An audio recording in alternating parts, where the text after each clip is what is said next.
پوهنې وزارت نن د 12م ټولګیو له نجونو زده کوونکو کلنۍ ازموینه واخیسته.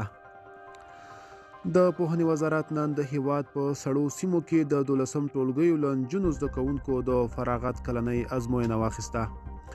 د ښوونځیو د یو شمېر نجونو زده کوونکو په وینا دغه کلنۍ ازموینه نن چهارشنبې د لیندۍ 14مه د ټولو درسي مضمونونو په ګډون په یوه ورځ ترې اخیستل شوې ده.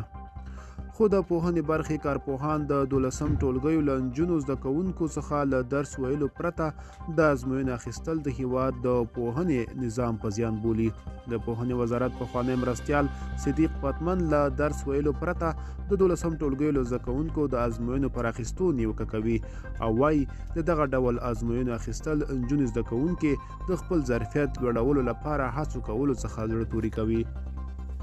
نوموړي وویل دغه ډول ازموینې د پوهنې پر زیان دي او زده کوونکي زړه توري کوي چې هیواد کې د زده کړو پر کیفیت اغیز کوي او اسلامي امارت باید د نجونو پر مخ ښوونځي پرانیزي. په ورته وخت کې یو شمېر نجونې زده کوونکي اسلامي امارت څخه غواړي چې له 8م ټولګي پورته د نجونو زده کوونکو پر مخ ښوونځي پرانیزي.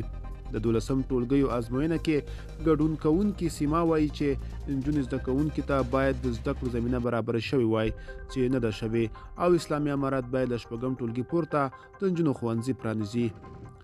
له دې سره د 12م ټولګیو زده کوونکي مریم چې نن د واده مراسم دی وایي د خپل واده پر ورځ ښوونځي ته راغلي څو د 12م ټولګیو د نجونو زده کوونکو ازموینه کې ګډون وکړي.